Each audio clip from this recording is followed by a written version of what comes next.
the needle on the record. Finds Barrett. Get a shot up. This is for the win. Oh, it's good. The window. RJ wins it for the Knicks. All right, New York Knicks fans, this is Tim of the Online Big Blue. We'll bring you the best of New York Knicks sports talk and entertainment. Whoa, I gotta say it. Leon's wheeling, Leon's dealing. He got his man. He got two of his men. He got Isaiah Hartenstein as well. Just signed a 2-year, $16+ million contract. And, of course, there is the big news about Jalen Brunson agreeing to the contract of the Knicks. I find it interesting. You know what's funny? You have to give Leon credit. Leon had a target. You could agree with Jalen Brunson or not coming to the Knicks for 110. You could agree with that you could agree with it, you could disagree with it, but he had a target. He had a mindset. He did not want to swing and miss in free agency like we have in Knicks past. You go back to just as recently as Kevin Durant and Kyrie Irving, basically poo-pooing the Knicks and going to Brooklyn, which to me is not New York, it's Brooklyn. You also had the multiple times that, at least twice, that LeBron James passed on coming to the Mecca. But you know what? Leon had a thought. His team had an idea. They had a target. And they went out and got Jalen. And that's all you have to look at it. Dallas has already said Dallas was informed by Jalen Brunson he intends to sign with the Knicks. Everything's not official till July 8th. But you know what? He made the trades. He made the moves. He cleared his space. And he went out and got his guy. Jalen, of course, is coming off that, like we talked about it before, that breakout season, 16.3 points, 4.8 assists a game. Is he going to be the guy that's going to help push the Knicks back into the playoffs, especially after what Atlanta just did? And I don't want to hear anything about the Atlanta thing, how Leon got played. The Atlanta basically gave up two unprotected picks. They're not protected. The Knicks couldn't match that. The Knicks, because of the multiple picks that the Knicks have, most of them are protected within the top 14. So they gave up two picks that were non-lottery protected. So you know what? Would it have been wonderful to have Murray and Jalen and RJ on the same court? Oh, it would have been, you are the dynamic duo +1. But that's not happening. Brunson, he kind of established himself as a number 2 option behind Luka. So I mean, it's he helped the Mavs to the Western Conference Finals for the first time in 11 years. He did average 21.6 points a game during the playoffs. Of course, people are going to always point out the 41 and 31 point performance in the first round victory over the Jazz. When Luka was out with the strain capped, he was a great fit for Dallas, and also you're playing with Luka. So now you're gonna have to mesh with RJ. You're gonna have to mesh with Julius Randle if he's still on this team.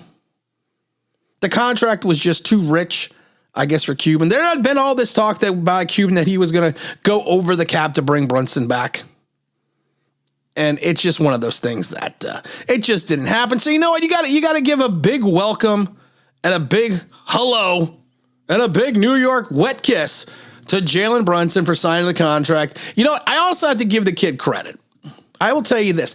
It is going to be difficult to step into the Mecca and fill the shoes of some of the great Knicks point guards. And your job is going to help to revitalize this offense. That is a burden. That is a burden that some players do not want. So I give Jalen all the credit in the world for wanting to come to New York, wanted to face that burden, and just sit there and say, you know what? I'm going to help push. I remember when Amari Stoudemire signed with the Knicks. He stood out in front of MSG with his arms spread out. Of course, I'm spreading my arms out right now, and no one can see it, and said, New York Knicks basketball is back. Am I saying that with Jalen Brunson? No, I'm not saying that with Jalen Brunson right now. But I am saying this. He took the leap of faith. We are taking a leap of faith with him. You got to take the good with the bad, and see what happens. Isaiah Hartenstein also has signed Hartenstein, because it's like Frankenstein, Hartenstein. He's going to sign with the Knicks as well. It's an interesting pickup. He's bounced around a little bit. I mean, if you look at him, he's He's a guy that he is kind of is what he is. He's going to give you like 8 points, 5 rebounds, 2 assists, a block and a half. He's a very solid player. And that's what he is. He's a guy, he's not a roster filler, but he will be a guy that's going to be in the rotation. And that's what you need to look at. He's going to be a rotational piece. And there was actually a market for him. There was talk about the Magic, the Bulls, and the Knicks, of course.